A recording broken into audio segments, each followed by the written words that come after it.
Welcome to Luthier's Tips, Tools and Training from Crimson Guitars. I'm Ben Crow. Today I'm playing around with Superglue. I am not a fan of Cactus Juice. I'm not a fan of the process. You have to essentially submerge your piece of wood inside of a chamber, put that in a vacuum, pull all of the air out, then take your chunk of wood and cook it. Rinse and repeat. It's very thin. It does what it says on the tin. It certainly works. It certainly hardens the wood. If you do not put enough vacuum on, if you do not leave it in the vacuum long enough, etc., etc., you can end up with sections internally that are not solidified. But something else that concerns me is in certain situations, the cooking process can actually, and often does, if you're using thin sections of timber, can distort and warp and cause issues. But in the end, I'm doing this on fretboards, very delicate, very thin, very flexible. And water-thin superglue does the same thing. So that's what I'm going to do now. Come on. Burn it.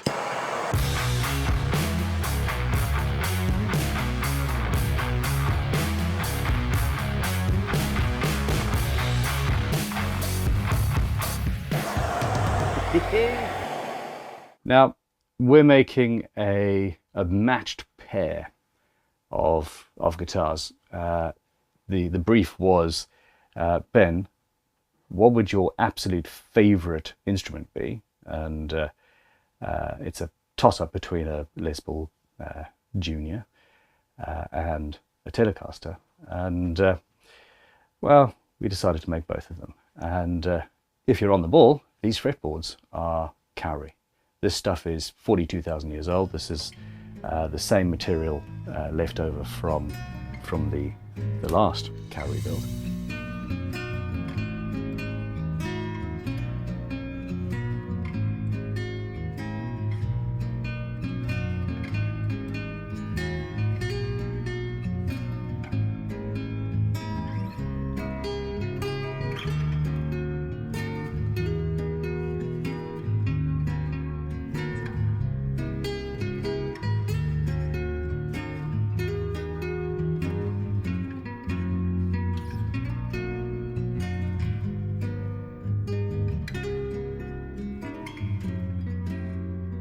And of course, we have decided to inlay the fretboards. So yeah, this is the fun stuff. Let's go. The first thing to do, you need to make absolutely certain that you are where you want to be with the final finish. Next up, protect your workspace.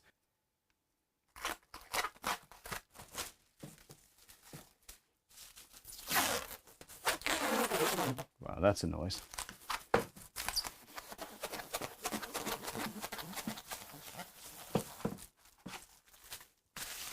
Pretty. Then in this case, I need to lift these fretboards up. Now there's some locating pins, and I'm going to use one of these augers. It's got a screwed bit on the tip, just to go just a little bit in the hole. There we go. There we go. I'm going to be applying superglue to every surface of this fretboard, and it is going to flood the fret slots. Initially, get rid of any dust.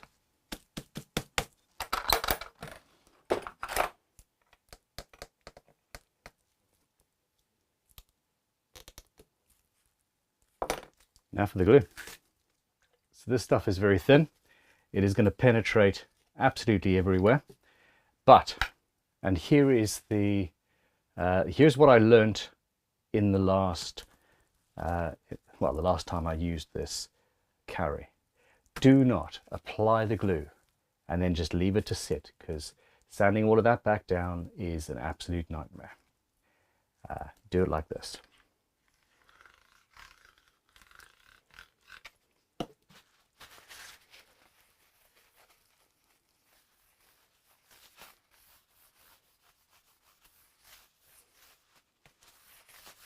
apply it, then buff it back. Do this in a well-ventilated room. Do this preferably with a mask on. I'm talking to you, so I don't currently have one on, but I am standing back because the fumes are also not very nice for your eyes. You have to move fast because you don't want any streaks where you're applying it, especially to this front face. And you need to change your paper out regularly because as the super glue dries, one, when you've got super glue in concentration, it dries with an exothermic reaction,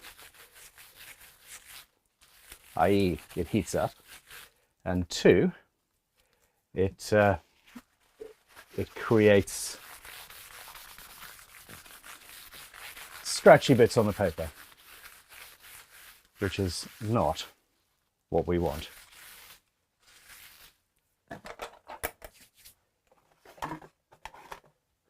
Okay, now at this stage, to make life easier,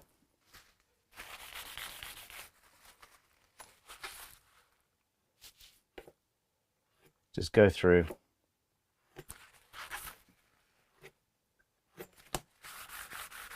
and remove the excess. I keep on moving it on the cling film because I don't want it to stick down.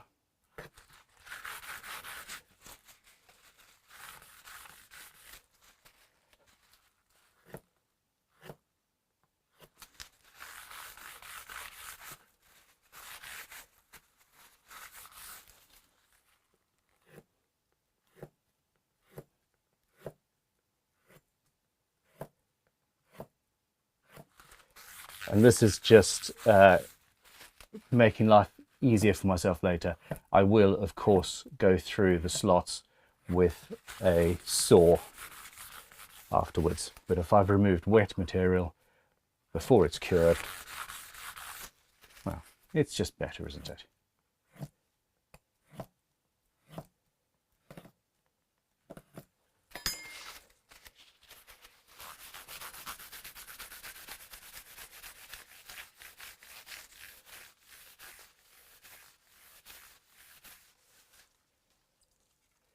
This has penetrated a few millimeters into the fretboard. The very core of this is not going to be as solid as it could be, but in this particular case, that does not worry me. I'm going to apply more. It's going to go into the fret slots and flood the grain, and I'll go in from the other side as well. But in this particular case, the fretboard itself is not adding to the core strength of the guitar. The two carbon fiber stiffening rods and the dual action truss rod are doing that. This is more about making the fretboard, the front of the fretboard, strong enough to deal with years of intense playing. Because hey, that's the point. We're making tools here. It is more important that the instrument is playable and has longevity, stays playable for longer than the settings, etc. He says apropos of nothing.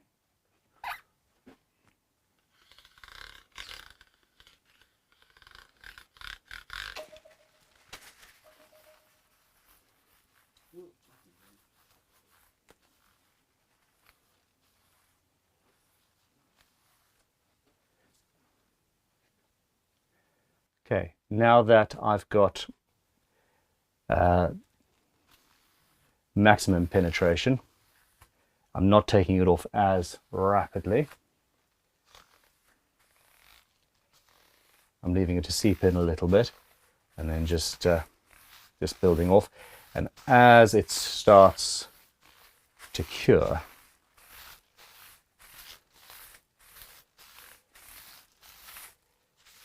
then I remove the excess.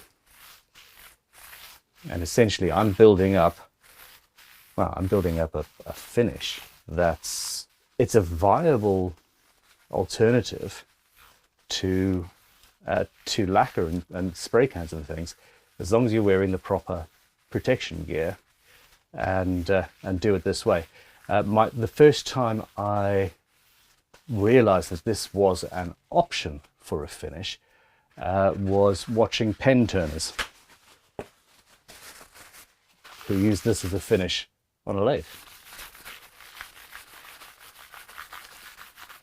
We are going to sand the back down a little bit at a later stage to create a bit more of a key for the glue for when we glue this in.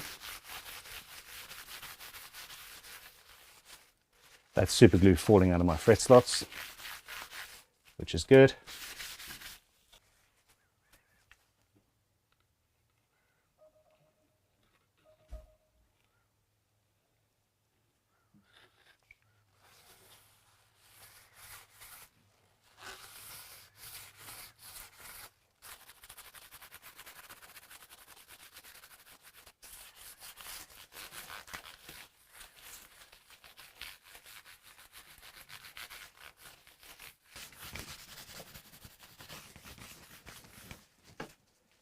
And here we have it.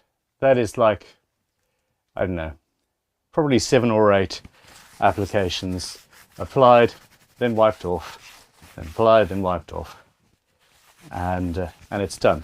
I did put a mask on partway through the process, and I'm going to let the top section dry, and then apply to the back. You can see I've got a little bit of a back bow now. I'm not sure you can see it actually, but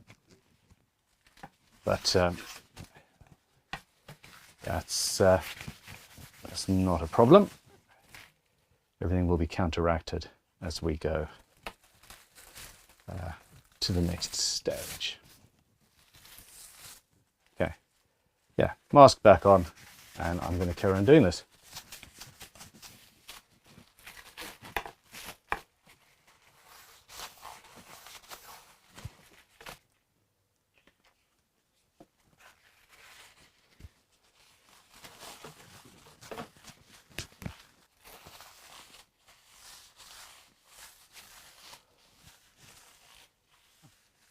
That's the difference between the two. Now off camera I'm going to do the second one, and in this second stage I'm going to apply the glue to the back first, and then do the final finishing on the front, because that was it was a bit of a mistake on my part. Now as I'm getting to the final stage on the front, I'm not clearing the fret slots out. I'm going to use the saw when this is fully cured on that. Interestingly enough, this has got a lot of flex in it, and this has got a lot less. And bear in mind that this is not cured fully yet. I reckon it's probably going to, in about a day, this will be fully hardened and done. So there is also a structural improvement. Cool. Hey, looks pretty too. Okay, I'm going to go and do the rest of this outside. And this is it. It's been curing for 4 or 5 hours now. It is they are much more stable than they were, which is, you know, absolutely great. Now, the next stage of this build is obviously inlays, and that is going to add a little bit of scratching, damage, etc. I'm going to install these inlays. Separate video, something new, something cool. You're going to enjoy this, I hope. I might not, but I'm going to put the inlays in and then go through that whole process, and then after that apply another coat of super glue, and then clean out the fret slots before I glue them into the backs. Thank you for watching. Let me know if you in this process watching this have had any bright ideas. Let me know what they are. What have I done wrong? What have I done right? What other materials, what other solutions are there, could there be to this problem? Is super glue a viable alternative to Cactus Juice? In general, in most applications, no, it isn't. For thin material, yes, it absolutely is. And is superglue a viable finish for a guitar? Probably. Not fun to do. Toxic, smelly, but a good finish. I think it actually is, yeah. Let me know what you think in the comments. Thanks for watching. Click like, subscribe, etc. All that good stuff. It all obviously really helps. And yeah, catch you on the flip side. Bye.